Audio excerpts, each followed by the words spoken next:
Good morning बच्चों। विज्ञान विषय में पाठ 2 पढ़ रहे थे बेटा हम लोग। सूक्ष्म जीव मित्र एवं शत्रु, सूक्ष्म जीवों के बारे में पढ़ लिया। सूक्ष्म जीवों के वर्ग कितने हैं उस बारे में पढ़ लिया मैंने। सूक्ष्म जीव कहाँ कहाँ पाए जाते हैं वो भी पढ़ लिया मैंने। और आपको ये भी बता दिया कि कुछ सूक्ष्म जीव जो हमारे लिए फ़ायदेमंद होते हैं और कुछ नुकसानदायक। आज हम लोग पढ़ेंगे हमारे और सूक्ष्म जीवों के बीच में क्या रिश्ता है, किस तरह से वो लाभदायक या नुकसानदायक होते हैं। सूक्ष्म जीव और हम। सूक्ष्म जीवों की हमारे जीवन में महत्वपूर्ण भूमिका है। इनमें से कुछ हमारे लिए लाभदायक है तथा कुछ अन्य हानिकारक तथा जीवों में रोग के कारक हैं। आइए हम विस्तार से इनका अध्ययन करते हैं। ठीक है, इसमें मैंने आपको ये बताया था किस तरह से लाभदायक सूक्ष्म जीव जो है वो दूध को दही में बदल देते हैं, प्रीवियस वीडियो में या पिछले वीडियो में। अब हम लोग पढ़ेंगे सूक्ष्म जीवों का वाणिज्यिक उपयोग, है ना, कमर्शियल उपयोग। उद्योगों में किस प्रकार सूक्ष्म जीवों को काम में लिया जाता है, क्या काम आते हैं, कौन से जीव काम में आते हैं वो देखेंगे। बड़े स्तर पर अल्कोहल यानी वाइन उद्योग, शराब उद्योग।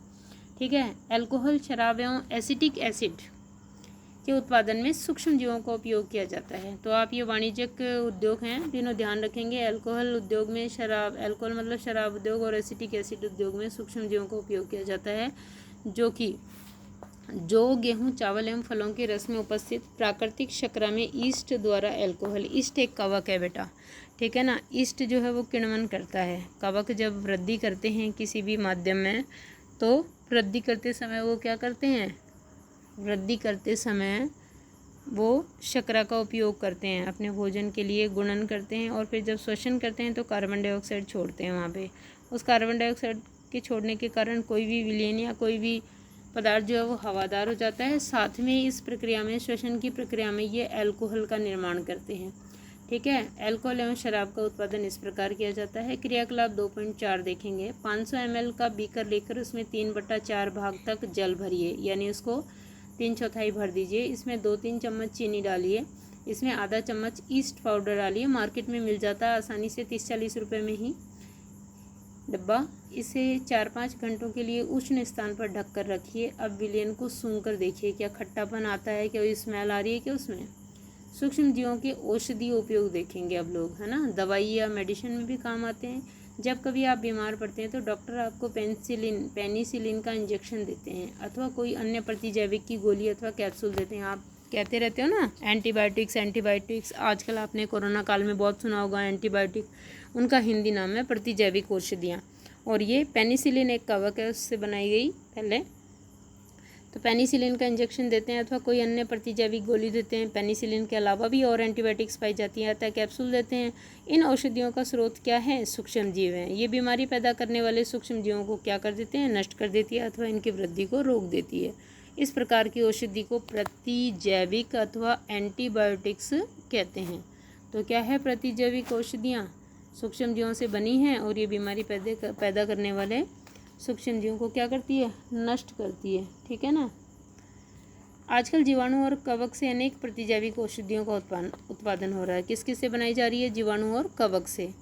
ठीक है, अब देखिए कुछ प्रतिजैविकों के नाम है स्ट्रेप्टोमाइसिन, टेट्रासाइक्लिन और एरिथ्रोमाइसिन। सामान्य रूप से उपयोग की जाने वाली एंटीबायोटिक्स हैं या प्रतिजैविक हैं जिन्हें कवक एवं जीवाणु द्वारा उत्पादित किया जाता है। किसी विशिष्ट प्रकार के सूक्ष्म जीव का संवर्धन करके प्रतिजैविक का उत्पादन किया जाता है, जिन्हें अनेक रोगों की चिकित्सा में उपयोग लाते हैं। ठीक है ना। जैसे जीवाणु द्वारा बनाते हैं तो जीवाणु का संवर्धन करते हैं, कवक द्वारा बनाते हैं तो कवकों को प्राकृतिक माध्यम में संवर्धित करते हैं और फिर उससे बड़ी मात्रा में प्रतिजैविक तैयार करते हैं। सन 1929 में अलेक्जेंडर फ्लेमिंग जीवाणु रोगों से बचाव हेतु एक संवर्धन पर प्रयोग कर रहे थे। अचानक उन्होंने संवर्धन तश्तरी पर हरे रंग की फफूंद के छोटे बीजाणु देखे। उन्होंने पाया कि यह फफूंद जीवाणु की वृद्धि को रोकती है। ठीक है, यह तथ्य पाया कि बहुत सारे जीवाणु फफूंद द्वारा मारे गए। इस प्रकार फफूंद से पेनिसिलिन बनाई गई। और ये कौन सी फफूंद थी, पेनिसिलियम नाम की फफूंद थी, जिसे पेनिसिलिन नाम की औषधि एंटीबायोटिक बनाई गई थी। फफूंद माने कवक। पशु आहार एवं कुक्कुट आहार में भी प्रतिजैविक मिलाए जाते हैं, जिसका उपयोग पशुओं में सूक्ष्म जीवों का संचरण रोक रहा है। देखें, पशुओं को जो भोजन खिलाया जाता है उसमें भी प्रतिजैविक मिलाए जाते हैं ताकि पशुओं को भी रोग ना हो सूक्ष्म जीवों से, क्योंकि ये सूक्ष्म जीव केवल मनुष्य में रोग का कारण नहीं बनते, ये पौधों में और पशुओं में भी रोग का कारण बनते हैं बच्चों।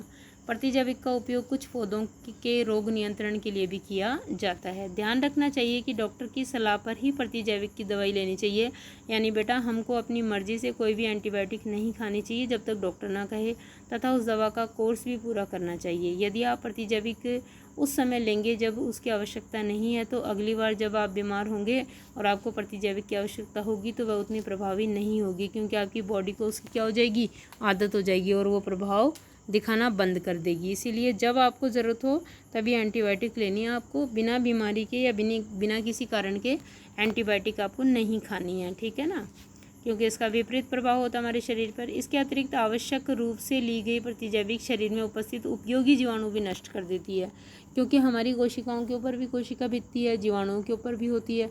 तो कई बार हमारी कोशिका जीवाणुओं के साथ साथ हमारी कोशिकाएं भी जैविक औषधियाँ नष्ट कर देती है, कम कर देती है हमारी WBC को। तो इसलिए हमें अनावश्यक रूप से नहीं खानी चाहिए प्रतिजैविक औषधियाँ, और तभी खानी चाहिए जब ज़रूरी हो। सर्दी जुकाम एवं फ्लू में प्रतिजैविक प्रभावी नहीं है। क्यों नहीं है बेटा?